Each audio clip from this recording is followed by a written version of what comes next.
नमस्कार दोस्तों, स्वागत है आप सभी का जैसा ऑनलाइन क्लासेस पर। दोस्तों आज से हम आजीविका विषय शुरू करने जा रहे हैं आपके एडीओ एग्जाम के लिए। और अगर आप एडीओ का सिलेबस देखेंगे तो आजीविका में सबसे पहले लिखा हुआ है भारतीय कृषि और ग्रामीण अर्थव्यवस्था में उसकी भूमिका। तो क्या है ये टॉपिक, पूरा डिटेल से हम समझेंगे, इसमें क्या क्या पढ़ना होता है सब कुछ मैं आपको बताऊंगा। इसके साथ साथ इस टॉपिक से संबंधित अब तक के एडीओ एग्जाम में जितने क्वेश्चंस पूछे गए हैं उस क्वेश्चन को प्रैक्टिस करेंगे और कुछ महत्वपूर्ण वस्तुनिष्ठ प्रश्न जो हमारे द्वारा बनाए गए हैं वो भी हम प्रैक्टिस करेंगे, जो एग्जाम के लिए इंपॉर्टेंट है, पूछे जा सकते हैं। तो ध्यान से ये वीडियो पूरा जरूर देखिएगा, आपको सब कुछ अच्छे से समझ में आ जाएगा। जो लोग पेड क्लास ज्वाइन कर चुके हैं उनके लिए तो कोई टेंशन की बात नहीं, सब कुछ आपको रेगुलर मिलते रहेगा। जो लोग क्लास ज्वाइन नहीं किए हैं, ये वीडियो यूट्यूब में डेमो के तौर पे देख रहे हैं, तो उनके लिए मैं आपको जानकारी देना चाहूँगा कि एडीओ का जो हमारा दोनों पैकेज है, कंप्लीट पैकेज और पीजी वाला पैकेज, ये मोबाइल एप्लीकेशन में आ चुका है। इसके लिए आपको क्या करना है, प्ले स्टोर पर जाकर Ajay Sahu online classes mobile application download करना है। और जैसे आप एप्लीकेशन डाउनलोड करोगे, ओपन करोगे, तो यहाँ पे स्टोर का ऑप्शन दिखेगा। ये दोनों कोर्स आपको सामने ही दिख जाएगा। जो भी कोर्स आपको लेना होगा उसको ओपन करेंगे। ओपन करने के बाद बाय नाउ के ऑप्शन पे जाकर पेमेंट करेंगे। पेमेंट करते ही आपको यहाँ पर स्टार्ट लर्निंग का ऑप्शन दिखेगा। मतलब जो भी कोर्स आप लेंगे यहाँ पर स्टार्ट लर्निंग का ऑप्शन दिखेगा। तो अभी भी अच्छा खासा ऑफर वैलिड है, जल्दी से आप पेमेंट कर लीजिएगा। अगर आपने देखा होगा पंचायती राज का मैंने डेमो डाला हुआ था, और अगर आपको आजीविका का भी डेमो देखना था तो आज का वीडियो डेमो के तौर पर देख सकते हैं। अगर आपको क्लास अच्छी लगे तो आप क्लास को ज्वाइन कर सकते हैं। जो लोग क्लास ले चुके हैं उनके लिए भी एक मैसेज है, अभी आपको सारे जो है सब्जेक्ट्स नहीं दिख रहे होंगे, क्योंकि क्या है, कुछ लिमिटेड सब्जेक्ट जो हमने अभी बनाया है वो हम आपको डेली बेसिस पर रिकॉर्ड करके देते जा रहे हैं। और डेली बेसिस पर रिकॉर्ड करके हम आपको देंगे। रिकॉर्ड करके इसलिए दे रहे हैं कि ताकि आप उसको 24 घंटे कभी भी देख सकते हैं, ठीक है। तो अभी आप थोड़ा सा इम्पेशेंट मत होइएगा, धीरज रखिएगा, आपको सब कुछ मिलेगा। बाकी के जो सब्जेक्ट्स हैं वो भी आपको बनाकर दिए जाएंगे, ठीक है। मैं तो 7-8 साल से ऑनलाइन पढ़ा रहा हूँ, बाकी लोग तो अभी आए हैं। मेरे पास तो सब कुछ पहले से है रिकॉर्डेड, लेकिन मैं तो चाहूँ तो सब कुछ एक साथ आपको दे सकता हूँ, लेकिन हमारे पास अच्छा खासा समय है, इसलिए हम आपको बहुत अच्छे से अपडेट करके नए एमसीक्यूज ऐड करके वो चीज़ें देने जा रहे हैं। और सिलेबस मैं आपको बहुत पहले कवर करके दे दूंगा। सिलेबस कंप्लीट करना मेरी जिम्मेदारी है, मेरा टेंशन है, उसके लिए आप निश्चिंत रहिए। आपको अच्छा खासा रिवीजन करने का भी समय मिल जाएगा, ठीक। हमारे टॉपिक पे आएंगे। आज हम क्या पढ़ने वाले हैं, भारतीय कृषि एवं ग्रामीण अर्थव्यवस्था में कृषि की भूमिका। तो सबसे पहले हम कृषि के बारे में ही चर्चा करेंगे। देखिए, अगर हम भारत में कृषि की बात करें तो कृषि हम आज से नहीं कर रहे हैं, हम प्राचीन काल से कृषि कर रहे हैं। सिर्फ आजीविका के लिए नहीं, हमारे संस्कृति, हमारे परंपरा में कृषि सम्मिलित है। और अर्थव्यवस्था में भी कृषि का बहुत बड़ा योगदान बहुत पहले से ही रहा है। जब आज़ादी से तो पहले तो कृषि में योगदान था ही। आज़ादी के जस्ट बाद 1950-51 में जब सबसे पहले भारत की जो आर्थिक समीक्षा की गई, तो जब रिपोर्ट आया तो राष्ट्रीय आय में कृषि का योगदान जो था 51% था, आधे से ज़्यादा, है ना। आप समझिए इस बात को कि कृषि क्षेत्र में सबसे ज़्यादा लोग जुड़े हुए थे। अब जैसे जैसे आगे बढ़ते गए हम, टेक्नोलॉजी भी बढ़ते गई, औद्योगिकरण भी हुआ, सेवा क्षेत्र मतलब सर्विस क्षेत्र में भी अच्छी खासी तरक्की हुई। तो अगर आज की डेट में अगर आप देखेंगे तो जीडीपी में सबसे ज़्यादा योगदान तो सेवा क्षेत्र का, फिर उद्योग क्षेत्र का, फिर जो है धीरे से एग्रीकल्चर जो है पीछे होती गई, और अभी सबसे नीचे जो है अगर आप देखेंगे तो उसका योगदान जीडीपी में रहता है। तो ये सब कुछ हम पढ़ेंगे, डेटा वगैरह भी हम पढ़ेंगे, ठीक है। तो हमने देखा कि भारतीय अर्थव्यवस्था में कृषि का महत्वपूर्ण योगदान है अर्थव्यवस्था का, इसलिए इसको आधारभूत स्तंभ भी माना जाता है। भारत एक कृषि प्रधान देश है। खासकर अगर ग्रामीण जनजीवन की हम बात करें तो ग्रामीण जनजीवन के जो लोग हैं उनकी आजीविका का क्या मतलब होता है, आजीविका मतलब अपने पेट के भरण पोषण के लिए, अपने आय के लिए क्या काम करते हैं। तो आजीविका का मुख्य जो साधन है वो कृषि है ना। अर्थव्यवस्था के लिए भी बहुत बड़ा योगदान आज भी कृषि का रहता है। इसलिए भारतीय अर्थव्यवस्था का मेरुदंड, रीढ़ की हड्डी किसको कहा जाता है, कृषि को कहा जाता है। ये क्वेश्चन पूछा गया है ना, मतलब बहुत सारे एग्जाम्स में कृषि से रिलेटेड जो एग्जाम्स होते हैं उसमें पूछा गया है। तो यहाँ पर आप ध्यान देंगे क्वेश्चन कैसे पूछा जा सकता है कि बताइए निम्न में से किसे भारतीय अर्थव्यवस्था का मेरुदंड कहा जाता है। तीन तरीके के आर्थिक क्षेत्र होते हैं आपका। एक तो आपका हो गया कृषि हो गया, एक हो गया आपका उद्योग हो गया, और एक हो गया आपका सेवा क्षेत्र। तो ऐसे ऑप्शन में तीन ऑप्शन दे देगा और चौथा ऑप्शन रहेगा इनमें से कोई नहीं, तो आपको लगाना है कृषि क्षेत्र। ठीक है, ये चीज़ आपको ध्यान में रखना है। कृषि के माध्यम से हमको खाद्यान्न मिलता है, उद्योग के लिए कच्चा माल मिलता है, और कृषि जो है भारत का सबसे बड़ा असंगठित क्षेत्र माना जाता है। तो भारत का सबसे बड़ा असंगठित क्षेत्र क्या है? ये भी कृषि है। बहुत सारे कथन डायरेक्ट पूछ दिए जाते हैं, जैसे ये कथन पूछा गया था कि कृषि भारत की आत्मा है, ये कथन किसने कहा था? तो ध्यान देंगे, महात्मा गांधी ने कहा था। कैसे ध्यान में रखेंगे? देखिए, महात्मा, इसका अगर संधि विच्छेद करते हैं तो क्या होता है? महान धन आत्मा होता है ना। तो ये जो आत्मा है, महात्मा से आत्मा, ये याद रखना कि किसने कहा था भारत की आत्मा है कृषि को? महात्मा। महात्मा से आत्मा, ऐसे याद रखना है ना। महात्मा गांधी ने कहा था कि कृषि भारत की आत्मा है। इसके साथ साथ लॉर्ड मेयो ने क्या कहा था? लॉर्ड मेयो ने कहा था कि भारत की उन्नति और सभ्यता कृषि पर आधारित है। तो कुछ ऐसे एक दो कथन आपको ध्यान में रखने हैं, है ना। वित्त वर्ष 2024 में भारत के सकल घरेलू उत्पाद, जीडीपी क्या होता है? सकल घरेलू उत्पाद क्या होता है? तो जिन लोगों ने मेरा अर्थव्यवस्था का क्लास देखा होगा बहुत पहले, उनको तो पता ही होगा। जो लोगों नए हैं उनको बता दूं जीडीपी, जिनको नहीं पता एकदम सरल शब्दों में बता देता हूं। जैसे कि भारत में, एकदम सरल इजी वे में बताएं तो जितने भी वस्तु उत्पाद और सेवा क्षेत्र जहाँ से भी पैसा आता है ना, जैसे कृषि क्षेत्र हो गया आपका, कृषि के अलावा क्या हो गया? सेवा क्षेत्र हो गया, उद्योग क्षेत्र हो गया। तो इन सब जो भी हम उत्पादन करते हैं उससे जितना भी पैसा आता है उसका जब एक निश्चित समय के हिसाब से कैलकुलेशन करते हैं, है ना, तो उसको क्या कहा जाता है? जीडीपी कहा जाता है। एक सरल भाषा में आपको समझा रहा हूँ। तो कुल वस्तु सेवा का जो मौद्रिक मूल्य आंका जाता है किसी निश्चित वर्ष के लिए, वो तो जीडीपी हो गया। और किस किस क्षेत्र से? तो कृषि क्षेत्र से कितना आया तो उसका परसेंटेज निकाला जाता है, और वो सब चीज़ जो है पूछा जाता है। तो अभी के लेटेस्ट डेटा हिसाब से अगर हम देखेंगे तो वित्त वर्ष 2024 में भारत के जीडीपी में कृषि का योगदान कितना रहा? 17.7% रहा। और इसके साथ साथ अगर हम देखेंगे तो भारत में 56% जनसंख्या कृषि एवं उनसे संबद्ध क्षेत्रों में संलग्न है। इसका मैं प्रॉपर सोर्स भी आपको दिखाऊंगा। ऐसा नहीं है कि मैं अपने से लिख लिया रहा हूँ या फिर कहीं से कॉपी पेस्ट मार दिया हूँ, है ना। इस एक दो डाटा के लिए 1.5 घंटा मैं पूरा स्टडी किया था, है ना। और ये तो मैंने आपको बता ही दिया कि 1950-51 में राष्ट्रीय आय में कृषि का योगदान कितना था? 51% था। तो कुछ ऐसे जो चीज़ें हैं जो आपको ध्यान रखना है। यहाँ पर देखिए पीडीएफ में आपको जो पीडीएफ मिला है ना, उसमें यहाँ पे क्लिक शेयर करेंगे तो पूरा ये लिंक खुल जाएगा जो मैंने डेटा बताया हुआ है। अगर आप देखेंगे तो यहाँ पर आर्थिक सर्वेक्षण का भी स्क्रीनशॉट मैंने ऐड किया हुआ है। तो अगर आप पीआईबी का ऑफिशियल वेबसाइट देखेंगे तो यहाँ पर लिखा हुआ है कि वर्ष 2024 में वर्तमान मूल्यों पर समग्र जीवे में कृषि उद्योग और सेवा की जो हिस्सेदारी है क्रमशः 17.7% और उद्योग का 27.6 और सबसे ज़्यादा सेवा क्षेत्र का है। लेकिन हमको कृषि का ध्यान रखना है। तो कृषि का कितना है? 17.7%। ये जो मैंने आपको बताया, ठीक है। तो ऑफिशियल वेबसाइट से पढ़कर सब कुछ मैंने कलेक्ट कर आपके लिए लाया हुआ है। इसके अलावा अगर आप आर्थिक सर्वेक्षण का भी डेटा देखेंगे तो आर्थिक सर्वेक्षण में डेटा में कुछ कुछ इंपॉर्टेंट चीज़ हम देख सकते हैं। भारतीय कृषि क्षेत्र लगभग 42.2% आबादी को आजीविका सहायता प्रदान करता है, ठीक है। तो कुछ कुछ मैं आपको यहाँ पे डिफरेंस देखने को मिलेगा। एक यहाँ पे भारत में 56% जनसंख्या कृषि मुझसे संबंधित क्षेत्रों से संलग्न है। ये आपका पीआईबी के हिसाब से डेटा देखने को मिलता है। आर्थिक सर्वेक्षण के हिसाब से डेटा यहाँ पर कुछ कुछ ऐसे अलग टाइप का भी देखने को मिलता है। तो मैं दोनों पढ़ा दे रहा हूँ। ऑप्शन में ऐसा है कि एकदम दोनों तो नहीं आएगा, दोनों में से कोई एक आएगा। तो जो आपको सही लगे उसको आप टिक कर लीजिएगा। इसके अलावा यहाँ पर लिखा हुआ है कि पिछले 5 वर्षों में स्थिर कीमतों पर 4.1% की औसत वार्षिक वृद्धि हुई है कृषि क्षेत्र में। और यहाँ पर अगर हम देखेंगे तो 2023-24 से अंतिम अनुमानों के अनुसार कृषि क्षेत्र की जो वृद्धि हुई है वो 1.4% रही है ना। तो ये कुछ ऐसे चीज़ें हैं जिसको आप चाहे तो ध्यान में रख सकते हैं। हालांकि ये बहुत ज़्यादा डिटेल अगर आप चाहें तो इसको इग्नोर भी कर सकते हैं। इतना जितना मैंने आपको बताया ये चीज़ आप आपको एटलीस्ट ध्यान रखना है। इसको आप चाहे पढ़ सकते हैं, याद रख सकते हैं, बहुत अच्छी बात है, लेकिन एटलीस्ट आपको ये चीज़ें जो है मैंने आपको बताया वो ध्यान में रखना ही है।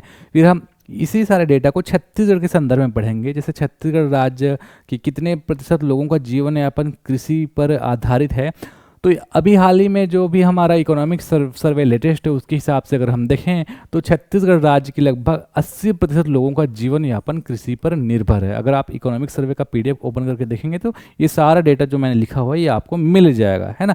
अभी हम लोग ये सारा जो डेटा है अभी के हिसाब से पढ़ते जा रहे हैं। जैसे अगर कुछ चेंजेस होगा तो मैं आपको जैसे क्लासेस लेते जाऊंगा तो उसमें चेंजेस को भी बताते जाऊंगा, ठीक है।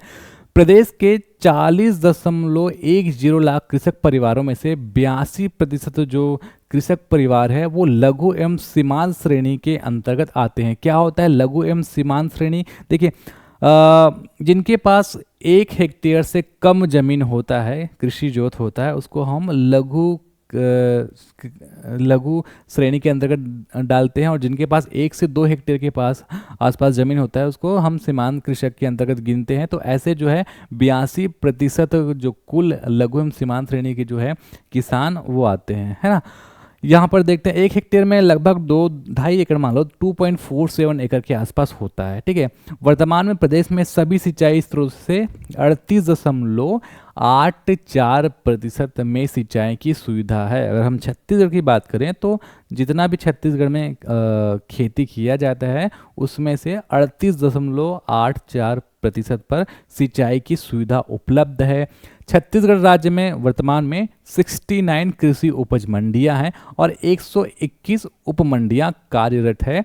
फसल क्षेत्र का राज्य के सकल घरेलू उत्पाद स्थिर भाव में अगर हम भागीदारी की बात करें तो 15.32% पर अभी विद्यमान है ना। तो यहाँ पर नोट करके मैंने लिख भी दिया है कि सीमांत किसान वे होते हैं जिनके पास 1 हेक्टेयर या फिर इससे कम होता है जमीन होता है। वही लघु श्रेणी की किसान वे होते हैं जिनका जोत 1 से 2 हेक्टेयर तक होता है, ठीक है। मैंने थोड़ा सा शायद उल्टा बता दिया था, है ना, इस चीज़ को अपडेट कर लेना, लघु और सीमांत में उल्टा बता दिया था। सीमांत किसान वे होते हैं जिनके पास 1 हेक्टेयर या इससे कम जमीन होता है, जबकि लघु किसान वो होते हैं जिनके पास कितना जमीन होता है, 1 से 2 हेक्टेयर तक का जमीन होता है ना। 1 हेक्टेयर मतलब कितना होता है, 2.47 एकड़। अब हम बात करते हैं कृषि के प्रकार, टोटल कितने प्रकार के जो हैं कृषि किए जाते हैं, तो और उस कृषि का मतलब क्या है ये भी पूछा जा सकता है कि बताइए कि स्थानांतरित कृषि क्या होता है, झूम खेती किसे बोलते हैं, है ना। तो वो सब कुछ हम देखेंगे। कृषि के प्रकार में सबसे पहले देख लेते हैं, एक ये है संपोषण कृषि, ठीक है। इंग्लिश में भी मैंने सबका लिख दिया है, अगर आप इंग्लिश मीडियम वाले हैं तो आप इंग्लिश का साइड भी आप देख सकते हैं क्या क्या इसका मीनिंग है। तो एक संपोषण, देखिए नाम से ही स्पष्ट है, संपोषण, पोषण के लिए किस जो है कृषि अगर किया जाए, परिवार के भरण पोषण के लिए, है ना, आवश्यकताओं की पूर्ति के लिए, तो उसको कहा जाता है संपोषण कृषि। ये छोटे क्षेत्र में किया जाता है क्योंकि परिवार के पोषण के लिए छोटे मोटे जो एरिया में खेती करते हैं उसको कहा जाता है संपोषण खेती। कम तकनीक और कम संसाधनों पर इसका उपयोग किया जाता है। भारत के पूर्वोत्तर और पहाड़ी क्षेत्रों में ये प्रचलित है ना। मतलब छोटे छोटे जगहों पर अपनी आवश्यकताओं की पूर्ति करने के लिए जो कृषि किया जाता है उसको कहा जाता है संपोषण कृषि। दूसरा है वाणिज्यिक कृषि, कमर्शियल कृषि। तो वाणिज्यिक मतलब कमर्शलाइज करोगे तो क्यों करोगे, आप बाजार में बेचने के लिए करोगे, पैसा कमाने के लिए करोगे। तो इसमें फसल का उत्पादन बाजार में फसलों को बेचकर लाभ कमाने के लिए किया जाता है, जिसको हम कहते हैं वाणिज्यिक कृषि। ये बड़े पैमाने पर किया जाता है, बड़ी बड़ी मशीनों, आधुनिक तकनीकों इत्यादि का उपयोग करके हम वाणिज्यिक कृषि करते हैं, जैसे कि गन्ना, कपास, चाय, कॉफ़ी इत्यादि की खेती। फिर अगला स्थानांतरण कृषि, या इसको स्थानांतरित कृषि, शिफ्टिंग कल्टीवेशन भी कहा जाता है। इसमें क्या होता है, स्थानांतरण का मतलब क्या होता है, एक जगह से दूसरी जगह जाना, एक जगह को छोड़ देना। तो भूमि को अस्थायी रूप से उपयोग करने के बाद उसको छोड़ दिया जाता है, उसको कहा जाता है स्थानांतरण कृषि, ठीक है। भूमि को अस्थायी रूप से उपयोग करना, बाद में दूसरी भूमि पर स्थानांतरित हो जाना। इसमें देखेंगे जंगलों को जलाकर खेती की जाती है, मिट्टी की उर्वरता इसमें समाप्त हो जाती है, और इसी को झूम खेती भी कहा जाता है, कि जो भारत के नॉर्थ ईस्ट एरिया में करा जाता है। ठीक है, क्योंकि वहाँ पे ज़्यादा जगह तो नहीं रहता, तो जंगल को जला दिया जाता है और जंगल को जलाने के बाद जो जगह बचता है उसको अस्थायी रूप से उसका उपयोग करके खेती किया जाता है। ये होता है स्थानांतरित कृषि। फिर अगला आपका आधुनिक कृषि, मॉडर्न फार्मिंग। ठीक है, ये क्या है? उच्च उत्पादकता के लिए किया जाता है। इसमें उन्नत बीज, उन्नत मशीन, रासायनिक उर्वरक और वैज्ञानिक तकनीकों इत्यादि का उपयोग किया जाता है। जैसे इमेज में आप देखिए, ड्रोन से पूरा निगरानी किया जा रहा है, तो एक मॉडर्न तरीके से हम खेती कर रहे हैं ना, तो ये हो गया आपका आधुनिक कृषि। फिर अगला आपका मिश्रित कृषि। मिश्रित कृषि को आप समझिएगा। मिश्रित कृषि में क्या होता है, नाम से स्पष्ट है, मिक्स्ड फार्मिंग। तो खेती के साथ साथ अन्य गतिविधियां जैसे हम करते हैं, जैसे हो गया आपका पशुपालन, मधुमक्खी पालन, है ना, इसके साथ साथ मत्स्य पालन, तो ये सब मिश्रित कृषि के अंतर्गत आ जाता है। खेती और पशुपालन को एक साथ करना ही कहा जाता है मिश्रित कृषि। सहायक उद्यम का कम से कम 10% होना भी चाहिए। जैसे कि अगर आप खेती कर रहे हो तो 90% खेती कर रहे हो और 10% में अगर पशुपालन तो करना ही पड़ेगा ना आपको, तो मतलब कम से कम ऐसा है कि 10% होना चाहिए, तब उसको मिश्रित कृषि में काउंट करेंगे। ऐसा नहीं कि आप 5 एकड़ में आप धान लगा लिए हो और सिर्फ एक गाय है आपके पास, तो आपने पशुपालन भी किया है, उसको मिश्रित कृषि सीखेंगे, ऐसा नहीं। 10% एटलीस्ट तो होना चाहिए, है ना। विशेषताएं क्या है? एक ही स्थान पर फसल और पशुपालन दोनों का यहाँ पर आप कर सकते हो, तो आपका पशुपालन से जो खाद मिलेगा उसको आप खेती में उपयोग कर पाओगे, तो ऐसे एक रोटेशन होते रहेगा, है ना। और किस खेती से आपका जो घास मिलेगा उसको आप पशुपालन करोगे तो उनको दोगे, है ना, पशुओं को, तो इससे ये फायदा रहता है। ठीक है, फिर अगला आपका पारंपरिक कृषि। पारंपरिक कृषि, ट्रेडिशनल फार्मिंग, परंपरागत तरीके से जो हम खेती करते हैं, परंपरागत तरीके से मतलब जो प्राचीन काल से चला आ रहा है, जैसे कि बैल से हल जोतना, है ना, और जितना भी परंपरागत तरीके जिसमें ज़्यादा टेक्नोलॉजी का हम यूज़ नहीं करते उसको हम पारंपरिक कृषि कहते हैं। और ये ज़्यादातर ग्रामीण एरिया में होता है, क्योंकि वहाँ पे उतना संसाधन या फिर टेक्नोलॉजी वगैरह नहीं आ रहता। तो ये हो गया आपका परंपरागत कृषि। फिर आपका है सघन, इंटेंसिव फार्मिंग। सघन कृषि क्या होता है? सीमित भूमि में अधिकतम उत्पादन। सघन नाम से स्पष्ट है ना, घना, तो जगह कम है लेकिन आप उत्पादन बहुत ज़्यादा कर रहे हैं। उच्च जनसंख्या घनत्व वाले क्षेत्रों में ये प्रचलित है, जैसे जहाँ पे आबादी ज़्यादा है और वहाँ पे अगर ज़मीन कम है। एक चाइना की आप बात कर लो, आबादी बहुत ज़्यादा है ना, और इंडिया की भी आप बात कर लो, कई जगह में आबादी बहुत ज़्यादा है ना, जैसे यूपी बिहार की आप बात करो तो आबादी तो बहुत ज़्यादा है, ज़मीन कम है। तो ऐसी जगह पर क्या किया जाता है? सघन कृषि किया जाता है। कम जगह पर बहुत घनत्व से फसल लगाए जाते हैं। तो उच्च जनसंख्या घनत्व वाले क्षेत्रों में प्रचलित है। सीमित भूमि में अधिकतम उत्पादन किया जाता है और अधिक श्रम और संसाधन का उपयोग किया जाता है। धान और गेहूं की खेती इसी के अंतर्गत आता है। ठीक है, अगला है फिर सामूहिक कृषि। सामूहिक कृषि, समूह में बनाकर खेती करना सामूहिक कृषि है, इसमें ज़्यादा कुछ है नहीं। अगला है फिर जैविक कृषि, ऑर्गेनिक फार्मिंग। इसमें क्या होता है? रसायनों के बिना प्राकृतिक तरीके से हम अगर खेती करते हैं, रासायनिक खाद का उपयोग नहीं करते हैं, पूर्णतः जैविक खाद का उपयोग करते हैं, पूर्णतः नेचुरल तरीके से अगर हम खेती करते हैं, तो वो हो जाता है आपका जैविक खेती, है ना। इसमें भी ज़्यादा कुछ है नहीं समझने को। आगे बढ़ते हैं। अगला है विशेषीकृत कृषि, स्पेशलाइज्ड फार्मिंग।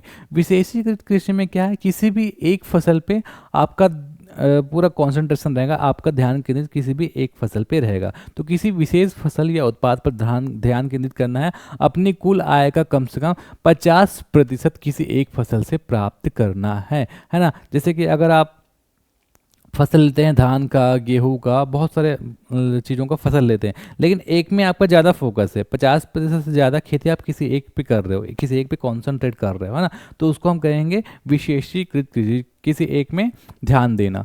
फिर अगला आपका बहुप्रकारीय खेती। ये क्या चीज़ है?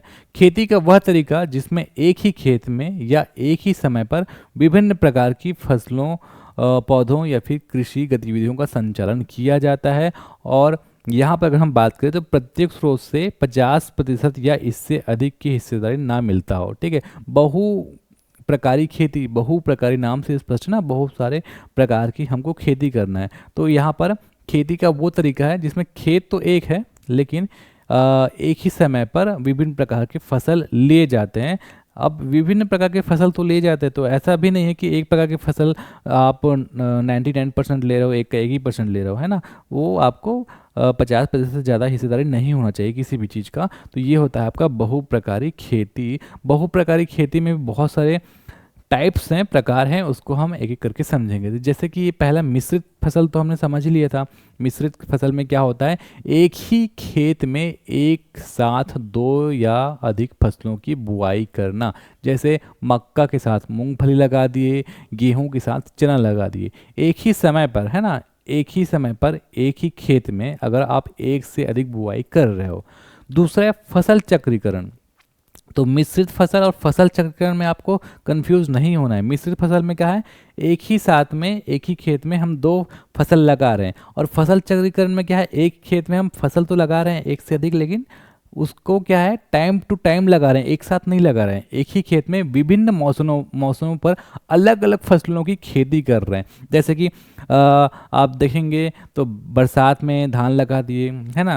अगर आप देखेंगे तो ठंड के समय आप उसमें चना लगा दिए। तो अलग अलग फसल चक्रीकरण कर रहे हो, एक साथ नहीं कर रहे हो, है ना। जबकि मिश्रित में क्या है, एक ही साथ करना है और फसल चक्रीकरण में अलग अलग फसलों की खेती करना है। जैसे पहले धान की खेती, बाद में गेहूं दलहन की खेती इत्यादि, है ना। फिर आपका अंतर फसल प्रणाली, ये क्या है, मुख्य फसल के साथ सहायक फसलों को उगाना ताकि भूमि का अधिकतम उपयोग हो सके। जैसे गन्ने के साथ दालें, है ना। कुछ ऐसे चीज़ों को लगा देना जिससे खाली पीली जो जगह है उसका भी उपयोग हो सके। कृषि और पशुपालन, तो ये कृषि पशुपालन कृषि बागवानी सब समझाने लायक तो कुछ है नहीं। कृषि के साथ अगर पशुपालन करोगे तो कृषि और पशुपालन हो गया, कृषि के साथ अगर बागवानी करोगे, है ना, तो जैसे गेहूं के साथ आम लगा दिए। कृषि और मत्स्य पालन, कृषि के साथ अगर मत्स्य पालन करोगे तो ये इसके अंतर्गत आ जाता है। अब अगला है शुष्क खेती क्या है, रैचिंग खेती क्या है, इसको हम समझेंगे। तो सबको आपको क्या है, नाम में ध्यान देना है, नाम में ही उसका अर्थ छिपा रहता है। शुष्क हो गया तो शुष्क का मतलब हम समझ लेते हैं, इसको पढ़ोगे समझ में आ जाएगा। यह खेती की एक पद्धति है जिसमें कम वर्षा वाले या शुष्क क्षेत्र में बिना सिंचाई के फसलों की खेती की जाती है।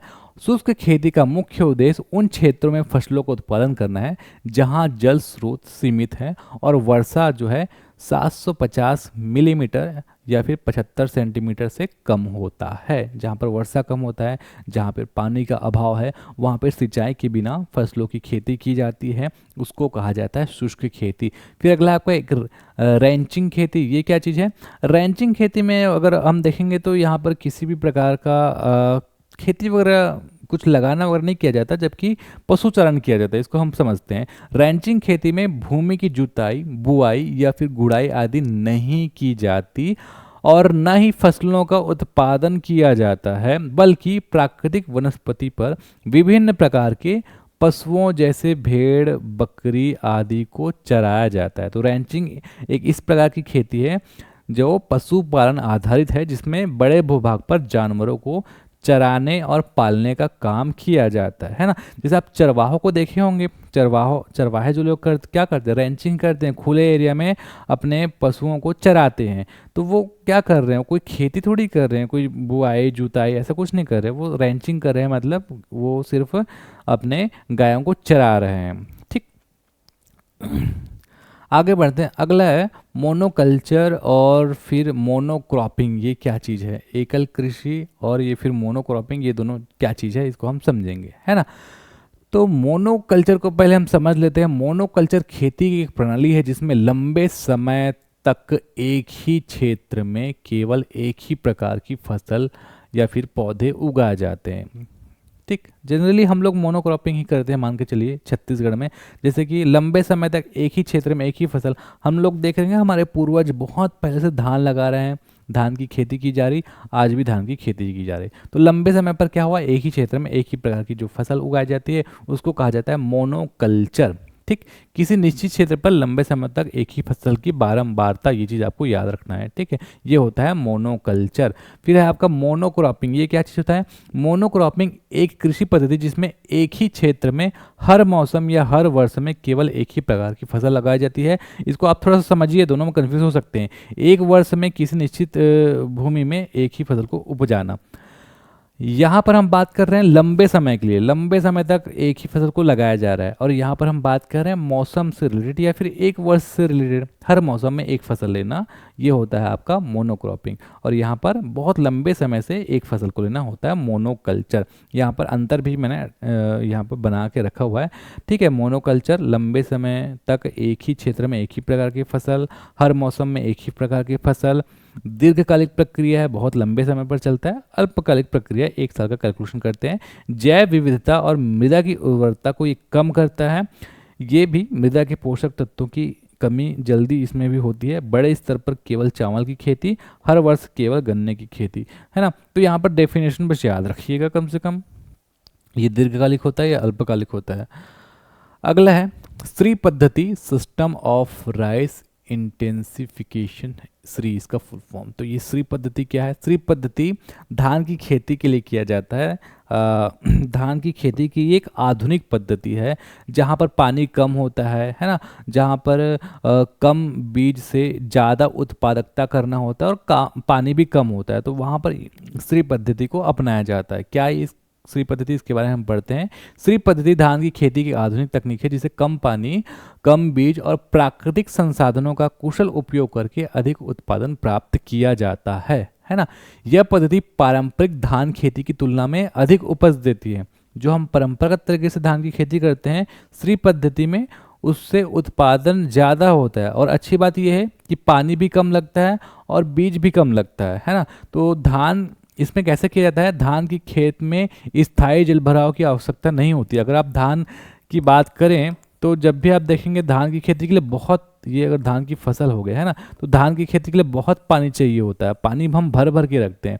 ये वाली टेक्नोलॉजी में, श्री पद्धति में पानी भरकर नहीं रखना है, सिर्फ मिट्टी में नमी रखना है। तो ऐसे जो है मिट्टी में स्लॉट्स टाइप के बना दिए जाते हैं और कोशिश किया जाता है कि ये मिट्टी में नमी रहे, है ना। तो यहाँ पर ध्यान रखेंगे, मिट्टी में केवल नमी बनाए रखते हैं हम, स्थायी जलभराव नहीं करते। पारंपरिक खेती की तुलना में उपज अधिक होता है, 20 से 50%। पानी की खपत कम होता है क्योंकि हम जलभराव तो कर ही नहीं रहे हैं, तो पानी की खपत भी कम होता है। जैविक खाद और जुताई के कारण मिट्टी की उर्वर शक्ति भी बनी रहती है। तो ये जो श्री पद्धति है ये काफ़ी लाभदायी पद्धति है। फिर अगला है आपका पूंजीवाद खेती, निगमित खेती। ये सब कुछ क्या होता है इसको हम समझते हैं। तो पूंजीवाद खेती क्या है? ये जितने भी विकसित देश हैं जनरली इसको फॉलो करते हैं, पूंजीवादी खेती को। क्या है पूंजीवादी खेती? एक आधुनिक कृषि प्रणाली जिसमें कृषि को एक व्यावसायिक उद्यम के रूप में देखा जाता है ना। काफ़ी टेक्नोलॉजी, मशीनों का उपयोग करके, रासायनिक खादों का उपयोग करके, और सबसे बड़ा ये फोकस रहता है कि व्यावसायीकरण करना, मतलब उससे लाभ कमाना। तो ये होता है आपका पूंजीवादी खेती। इसमें बड़े पैमाने पर उत्पादन किया जाता है ना, बहुत ज़्यादा उत्पादन किया जाता है। आधुनिक तकनीकें, भारी पूंजी का निवेश किया जाता है और व्यावसायिक दृष्टिकोण से इसका उपयोग किया जाता है। जैसे कपास की खेती बड़े पैमाने पर खेती किया जा रहा है क्योंकि उससे कपड़े बनाने हैं, है ना। इस प्रणाली का मुख्य उद्देश्य अधिकतम लाभ कमाना होता है। विकसित देशों में ये प्रचलन में है, जैसे कि अमेरिका, कनाडा, ऑस्ट्रेलिया इत्यादि। एक होता है आपका निगमित खेती, कॉरपोरेट फार्मिंग। तो इसमें क्या होता है, जो व्यवसायी लोग होते हैं, है ना, बड़ी बड़ी जो कंपनियां होती है वो कृषि करते हैं। निगमित खेती क्या है? कॉरपोरेट फार्मिंग क्या है? एक प्रकार की कृषि पद्धति जिसमें बड़ी कंपनियां या फिर या निगम कृषि उत्पादन के व्यवसाय में शामिल होता है। तो कंपनियां जो है कृषि में शामिल हो जाती है, ये हो जाती है निगमित खेती। अगला है इंटेंसिव और एक्सटेंसिव कृषि, गहन और विस्तृत कृषि। इंटेंसिव के गहन और एक्सटेंसिव को कहा जाता है विस्तृत, है ना। इसको हम कहते हैं हिंदी में गहन और इसको हम कहते हैं विस्तृत। ठीक है, तो ये थोड़ा सा गहन और विस्तृत में कंफ्यूज हो जाओगे, ऐसा करके मैंने इंटेंसिव और एक्सटेंसिव टाइप किया है। इंटेंसिव कृषि क्या है? इंटेंसिव कृषि एक प्रकार की कृषि पद्धति जिसमें छोटे भूभाग पर अधिक उत्पादन किया जाता है और अधिक पूंजी, श्रम और संसाधनों का उपयोग होता ही है। ठीक है। छोटे जगह पर अगर आप बहुत ज़्यादा उत्पादन करोगे तो आपको ज़्यादा क्या लगेगा, श्रम लगेगा, ज़्यादा आपको उसमें क्या करना पड़ेगा, ध्यान देना पड़ेगा, संसाधनों का उपयोग करना पड़ेगा। तो इंटेंसिव मतलब छोटे भूभाग पर अधिक उत्पादन, एक्सटेंसिव उसका उल्टा है, यहाँ पर बड़े भूभाग पर कम संसाधनों से कम उत्पादन, है ना। तो ये होगा आपका एक्सटेंसिव। तो इसका अंतर भी देख लीजिएगा, इंटेंसिव छोटे क्षेत्र में होता है, एक्सटेंसिव बड़े क्षेत्र में होता है। उत्पादन की तीव्रता इंटेंसिव में ज़्यादा होता है क्योंकि छोटे क्षेत्र में हम ज़्यादा उत्पादन करते हैं, और यहाँ पर कम होता है क्योंकि हम बड़े क्षेत्र में कम उत्पादन कर रहे हैं। संसाधनों का उपयोग, यहाँ पर ज़्यादा उत्पादन करना है तो ज़्यादा करना पड़ेगा, संसाधनों का उपयोग हमको कम करना पड़ता है। श्रम की आवश्यकता यहाँ पे भी ज़्यादा होगी, यहाँ पर कम होगी, है ना। तो इस तरीके से यहाँ पर इंटेंसिव और एक्सटेंसिव कृषि को आपको समझना है। फिर अगला है आपका कंटूर कृषि। क्या होता है कंटूर कृषि? कंटूर कृषि, इसको हम सीढ़ीनुमा कृषि के नाम से भी जानते हैं। ये आप इमेज देख लीजिए, जो बड़े बड़े पहाड़ होते हैं ना, वहाँ पे ऐसे सीढ़ीनुमा संरचना बनाकर, ताकि इसके जो मृदा का अपरदन न हो, है ना, और पानी का भी हम यहाँ पर इसको सुरक्षित करके रखें, इस तरह से जो कृषि किया जाता है उसको कहा जाता है कंटूर कृषि। ठीक है, ये एक ऐसी पद्धति जिसमें खेतों में विशेष रूप से कंटूर या फिर पंक्तियाँ, ऐसे कंटूर जो बनाए ना, पंक्तियाँ, इसी को कहा जाता है कंटूर बनाई जाती है, और जो भूमि के प्राकृतिक ढाल के साथ होती है ना, ढाल के साथ साथ ऐसे बनाया जाता है। इसमें खेती के लिए भूमि की परतों को खेती की ढाल के साथ समांतर तरीके से व्यवस्थित किया जाता है। जैसे ये ढाल है तो इसी तरीके से व्यवस्थित कर दिया जाता है, और यहाँ पर मृदा अपरदन को, मतलब मिट्टी को खिसकने से रोका जाता है ना। तो मृदा अपरदन को रोका जाता है।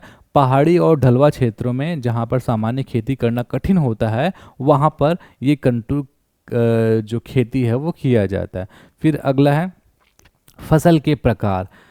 तो फसल के प्रकार को भी अलग अलग तरीके से देखेंगे, जैसे कि मौसम के आधार पर फसल के प्रकार, उत्पादन के आधार पर प्रकार, उपयोग के आधार पर प्रकार, अलग अलग टाइप के प्रकार होते हैं। तो मौसम के आधार पर प्रकार में हम देखेंगे खरीफ फसल, रबी फसल, जायद फसल, ये सबको हम समझेंगे, है ना। तो सबसे पहले हम देख लेते हैं मौसम के आधार पर में खरीफ फसलें।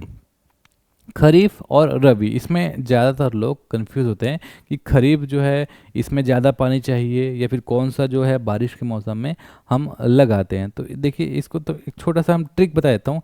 खरीफ में यहाँ पर लिख देता हूँ खरीफ और रबी फसल, ये कितने अक्षर से बना है ना। खरीफ 3 अक्षर से बना है, खरफ, है ना, और ये 2 अक्षर से, है ना। तो 1 2 3 ऐसे 3, और 1 2 अक्षर किसमें ज़्यादा है, खरीफ में, है ना, 3 है ना। तो यहाँ पर ज़्यादा बारिश की ज़रूरत है, मतलब बरसात में इसको किया जाएगा, ऐसा थोड़ा सा ध्यान में रख लीजिएगा। खरीफ की फसलें वे फसलें होती हैं जिन्हें हम बारिश के मौसम में बोते हैं। इन फसलों को बोने या समय, जो बोने का जो समय होता है वो जून जुलाई होता है, और इन्हें अक्टूबर नवंबर में काट दिया जाता है, जैसे धान, मक्का इत्यादि। तो खरीफ फसल को क्या करते हैं हम, बारिश के मौसम में बोते हैं, और इसको अक्टूबर नवंबर लगभग ठंड जब आता रहता है तो काट देते हैं। रबी फसल क्या होता है, ये फसलें ठंड के मौसम में अक्टूबर नवंबर में बोई जाती है, और गर्मियों मार्च अप्रैल में काटी जाती है ना। जैसे कि गेहूं हो गया, सरसों हो गया, चना हो गया, मटर हो गया, कहीं कहीं पर गर्मियों में काटी जाती है ना, लिखकर बसंत ऋतु में काटी जाती है, ऐसे लिख दिया जाता है, क्योंकि रबी का अर्थ जो है वो बसंत ही होता है। ठीक। अगला है जायद फसलें। जायद फसलें वे फसलें होती है जो गर्मी में लगाया जाता है। गर्मी के मौसम में हम जो फसलें लेते हैं, जैसे कि खीरा हो गया, ककड़ी हो गया, खरबूजा, तरबूज, ये सब जो है जायद फसलों के अंतर्गत आते हैं। ठीक है, गर्मी के मौसम में उगाई जाती है, पानी की अधिक आवश्यकता होती है। उपयोग के आधार पर फसल के प्रकार, तो उपयोग के आधार पर जो खाद्यान्न फसल हो गया, फिर उसके बाद नकदी फसल हो गया। तो खाद्यान्न फसल, जो फसल हम उपभोग के लिए उगाते हैं, अपने खाने के लिए उगाते हैं, जैसे गेहूं, चावल, मक्का, ज्वार, बाजरा, है ना, भोजन के रूप में हम जिसका उपयोग करते हैं वो हो गए खाद्यान्न फसलें या फिर खाद्य फसलें। फिर अगला है आपका नकदी फसलें। नकदी फसलें हम किसको बोलते हैं, व्यापार और आय अर्जन के लिए जिसको हम उगाते हैं, है ना, अपने पर्सनल खान पान के लिए ना उगाकर व्यापार और आय अर्जन के लिए उगाते हैं। अब ऐसा मत सोचना कि गन्ना को तो हम खाते हैं, लेकिन इसको हम नकदी फसल क्यों क्यों कह रहे हैं। देखिए, नॉर्मली जो हम डेली बेसिस पे रेगुलर खाते हैं, उसके अलावा ऐसे सोचिए, आप डेली गन्ना थोड़ी खाते हो, है ना, कपास को तो खाओगे ही नहीं, चाय कॉफ़ी तो आप यहाँ के हो नहीं, तो इसको तो कर नहीं पाओगे। तो ये जो है एक तरीके से कमर्शियल वो आपके क्रॉप्स है, मतलब ये जो है नगदी फसल है, कैश क्रॉप्स इसको बोलते हैं। गन्ना, कपास, चाय, कॉफ़ी, जूट, तंबाकू, इस इसका निर्यात के लिए उपयोग किया जाता है। अधिक लाभ कमाने के लिए जिसको लगाया जाता है उसको हम कहते हैं नगदी फसल। इसको वाणिज्यिक फसल भी हम कह सकते हैं, है ना। फिर अगला आपका तिलहन फसलें। इन फसलों का उपयोग तेल उत्पादन के लिए किया जाता है। सरसों, मूंगफली, तिल, जिससे भी तेल निकलता है याद कर लेना। अगर आप तेल लेने जाओगे तो सूरजमुखी का तेल, मूंगफली का तेल, सरसों का तेल सब आता है ना, तो वो सब याद कर लेना कौन कौन से तिलहन फसलें हैं। फिर आपका रेशेदार फसलें, रेशे प्राप्त करने के लिए, वस्त्र उद्योग के लिए, जैसे कपास हो गया, जूट हो गया, पटसन हो गया इत्यादि, है ना। औषधि और सुगंधित फसलें, औषधि और सुगंध के लिए जिसको हम लगाते हैं, तुलसी, मेंथोल, लेमन इत्यादि। दलहन फसलें, जो फसलें दाल के लिए लगाई जाती है, जिनसे दाल बनता है ना। तो ये हो गया आपका दलहन फसलें, दाल जिनसे बनता है। दलहन फसलें मिट्टी की उर्वरकता को बढ़ाने में सहायक होती है, क्योंकि इसमें नाइट्रोजन स्थिरीकरण की क्षमता होती है। तो ये चीज़ को आपको एक अच्छे से ध्यान में रखना है कि कौन से फसल में नाइट्रोजन स्थिरीकरण का काम होता है। दलहन फसलों में ये थोड़ा सा ध्यान में रखिएगा। अब कृषि की कुछ शाखाएं देखेंगे, और कृषि की शाखाओं में डायरेक्ट क्या पूछा जा सकता है। जैसे कि एक एग्जांपल मैं आपको बता दूं, इतने सारे नाम हैं। अब आपको डायरेक्ट पूछ दिया जाए कि एपीकल्चर किसको कहा जाता है, तो यहाँ पर आप देखेंगे एपीकल्चर किसको कहा जाता है। मधुमक्खी पालन जो हम करते हैं शहद के लिए, मोम निकालने के लिए, तो उसको कहा जाता है एपीकल्चर। ठीक है। उसी तरीके से एग्रीकल्चर, तो जो हमने समझ गए कि फसल और पशुपालन के लिए एग्रीकल्चर करते हैं। हार्टिकल्चर, फल, सब्जियां, फूल जो लगाते हैं उसको कहा जाता है हार्टिकल्चर। सिर्फ सब्जियों, आलू और गोभी, ऐसे सब्जियां जो जमीन के नीचे से निकलता है ना, आलू हो गया, गोभी हो गया, प्याज हो गया, उस तरीके के काम को और ओलेरी कल्चर कहा जाता है। ठीक है। जो जो इंपॉर्टेंट है मैं उसको सर्कल कर देता हूँ, बाकी को ऐसे ही पढ़ देता हूँ। ठीक है। पोमोकल्चर फल से रिलेटेड हो गया, सिल्वीकल्चर वन से रिलेटेड हो गया, सेरीकल्चर रेशम से रिलेटेड हो गया। तो रेशम की खेती को कहा जाता है सेरीकल्चर, ये थोड़ा सा ध्यान में रखिएगा। लाख कल्चर, लाख का पालन, लाख कीट का जो पालन किया जाता है, इसको ध्यान रख लेना। फिश पालन, मछली पालन को पीसी कल्चर, है ना, फिश से ऐसे याद रखना, पीसी कल्चर। केंचुए का जो उत्पादन करते हैं उसको कहा जाता है वर्मी कल्चर। वर्मी कंपोस्ट खाद आपने सुना होगा ना, उससे रिलेट करके याद रख लेना। उसके बाद है फिर एक्वा कल्चर जलीय जीव के लिए, मोरी कल्चर शहतूत के लिए, प्रॉन कल्चर झींगा के लिए, प्लांट टिश्यू कल्चर कृत्रिम पौधा उत्पादन के लिए, वीटी कल्चर, इसको थोड़ा ध्यान रख लेना, अंगूर के लिए, है ना। एवी कल्चर पक्षी पालन के लिए हो गया, और मोनोकल्चर हो गया एकल फसल जो लगाते हैं, इसको तो मैंने बता ही दिया था। पर्मा कल्चर हो गया प्राकृतिक टिकाऊ खेती जो हम करते हैं। अर्बोरी कल्चर पेड़ों की देखभाल के लिए जो किया जाता है वो कहलाता है अर्बोरिकल्चर। तो इसमें कुछ 3-4 है जो ज़्यादा इंपॉर्टेंट है, इसको आपको ध्यान में रखना है ना। कृषि क्षेत्र की कुछ महत्वपूर्ण क्रांतियाँ जो आपके सिलेबस में हैं, स्पेशली हरित क्रांति, श्वेत क्रांति, इसको तो हम बहुत डिटेल से पढ़ेंगे। इसके अलावा भी कुछ क्रांतियों के नाम और किस से संबंधित है ऐसा पूछा जा सकता है। जैसे हरित क्रांति खाद्यान्न उत्पादन से संबंधित था, सबसे ज़्यादा हरित क्रांति से कौन से फसल को लाभ मिला, तो गेहूं को सबसे ज़्यादा लाभ मिला, ऐसा पूछा जा सकता है ना। कब आया, 1966-67 में लाया गया। श्वेत क्रांति कब आया, श्वेत क्रांति 1970 में आया, और दूध उत्पादन से संबंधित था। तो ऐसे जो है क्वेश्चन पूछा जाता है, तो इसको एक बार इस टेबल को समझते हैं। ठीक है। हरित क्रांति जो है खाद्यान्न उत्पादन के लिए लाया गया था, क्योंकि 1960s के समय में क्या हुआ था, भारत में काफ़ी खाद्यान्न फसलों का दिक्कत आ गया था, है ना, भूखमरी आ गया था, जिस चक्कर में हम अपन को क्या है कि यहाँ की जो उत्पादकता है वो बढ़ानी थी, तो रासायनिक खादों इत्यादि का उपयोग किया गया। इस तरीके से हरित क्रांति आई 1966-67 में।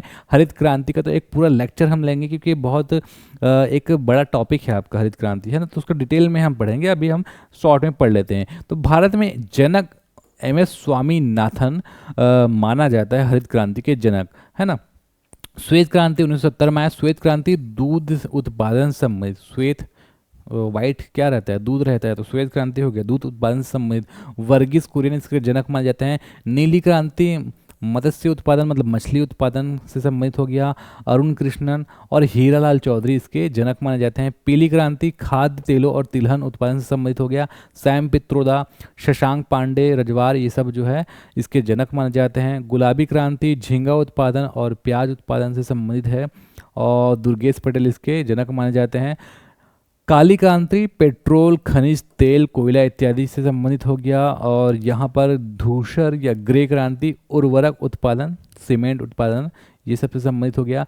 रजत क्रांति अंडा उत्पादन और मुर्गियों के उत्पादन से संबंधित है, इंदिरा गांधी इसके जनक माने जाते हैं। सुनहरी क्रांति बागवानी उत्पादन, बागवानी फल फूल शहद की खेती इत्यादि आ गया। इंद्रधनुष क्रांति सभी क्रांतियों को एक साथ लेकर चलने का जो लक्ष्य है इसको कहा जाता है इंद्रधनुष क्रांति। तो ये कुछ क्रांतियों के नाम हैं जो आपको ध्यान में रखना है। अब हम जितना भी टॉपिक आज पढ़े उससे संबंधित एमसीक्यूज को प्रैक्टिस करेंगे। तो सबसे पहला है भारत में निम्नलिखित में से कौन से क्रांति मत्स्य पालन से संबंधित है। ये आपका एडीओ 2017 में पूछा भी गया था। ठीक है, तो मछली का आग अगर ध्यान से देखो कौन से कलर का रहता है, नीला, एकदम डार्क नीला, तो उससे ध्यान में रखना नीली क्रांति है ना। भारत में हरित क्रांति एवं श्वेत क्रांति से इनमें से किन विशिष्ट व्यक्तियों का संबंध था।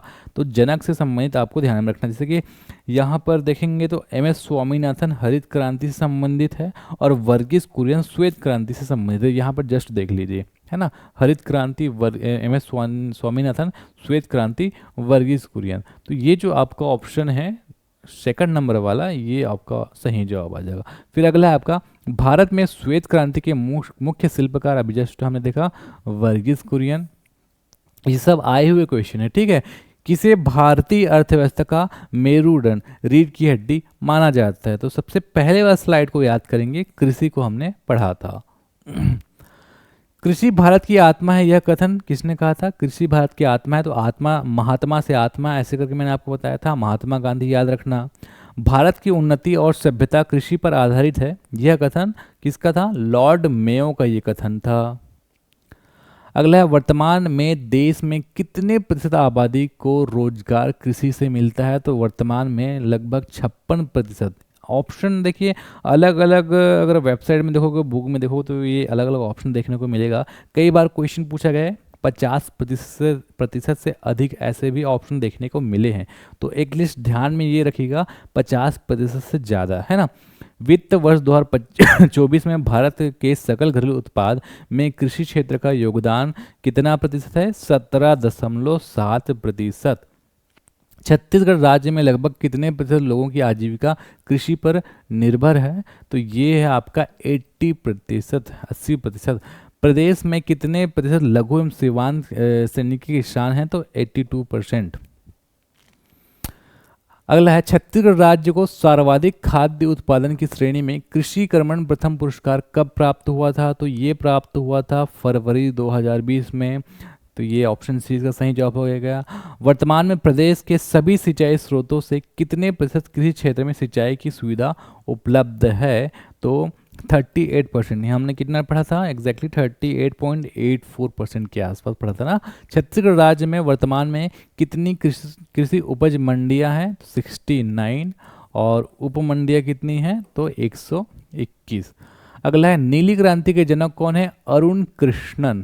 कैसे याद रखेंगे, कृष्ण भगवान का जो कलर है, बॉडी का कलर उस तरीके से रेड कलर, नीला कलर, तो कृष्णन से नीली क्रांति, ऐसे याद रख लेना। पीली क्रांति के जनक कौन है, सैम पित्रोदा। कैसे याद रखोगे, पी से पीला, पी से पित्रोदा, ऐसे थोड़ा सा ध्यान में रख लेना। अगला है गुलाबी क्रांति के जनक कौन है। गुलाबी क्रांति के जनक हैं दुर्गेश पटेल। गुलाबी क्रांति का संबंध किससे है। गुलाबी क्रांति का संबंध है झींगा उत्पादन, प्याज उत्पादन इत्यादि से। पीली क्रांति का संबंध जो है तेलों के उत्पादन से है। काली क्रांति का उत्पादन पेट्रोलियम, खनिज, कोयला उत्पादन इत्यादि से है। सुनहरी क्रांति का संबंध है बागवानी उत्पादन से। हरित सोना क्रांति का संबंध किससे है। तो हरित नहीं बोल रहा है, हरित में सोना भी लगा हुआ है, तो ये है बांस उत्पादन से संबंधित। बादामी क्रांति का संबंध किससे है, मसाला उत्पादन से है। भूरी क्रांति का संबंध किससे है, भूरी क्रांति का संबंध है चमड़ा या फिर कोको उत्पादन से। सदाबहार क्रांति का संबंध किससे है? सदाबहार क्रांति का संबंध है पर्यावरण की दृष्टि से सुरक्षित उत्पाद वृद्धि से। प्रेरित प्रजनन किससे संबंधित है? प्रेरित प्रजनन जो है वो मछलियों से शुद्ध बीज प्राप्त करने का एक तरीका है। रामलीला मैदान में किसने कहा था जय जवान जय किसान? मतलब ये जो जय जवान जय किसान का नारा है वो किन्होंने दिया था? तो हमारे भारत देश के जो दूसरे प्रधानमंत्री थे लाल बहादुर शास्त्री जी, इन्होंने दिया था। इनका भी जो जन्मदिन है वो 2 अक्टूबर के ही आता है। और इनकी जो मृत्यु है वो ताशकंद में हुई थी, ऐसा अगर घुमा के भी पूछ दिया जाए। हालांकि आप हिस्ट्री के तो आपको नहीं पूछा जाएगा, अभी तक तो नहीं है, अगर ऐड हो जाएगा तो हम वो भी पढ़ाएंगे। अगला है वर्ष 1960 में PL 480 समझौता किनके किनके बीच हुआ था? तो ये जो समझौता है भारत और अमेरिका के बीच हुआ था। 60s में हमने देखा था ना कि बहुत ज़्यादा भूखमरी आया हुआ था, बहुत खाद्यान्न समस्या आ गया था, तो अमेरिका से एक संधि किया गया था कि अमेरिका से जो है वहाँ से खाद्यान्न भारत में लाया जाए, तो इसके लिए हुआ था PL 480 समझौता। और तो इस तरीके से आज की क्लास में ही इतना ही पढ़ेंगे। अगर आपको ये वीडियो अच्छा लगा तो वीडियो को लाइक कर दीजिएगा, और अभी तक आपने कोर्स नहीं लिया है तो आप अपने दोस्त को बता दीजिएगा। ऑफर अभी भी वैलिड है, जल्दी से कोर्स को ले लीजिएगा। तो आज के लिए बस इतना ही। नमस्कार, धन्यवाद।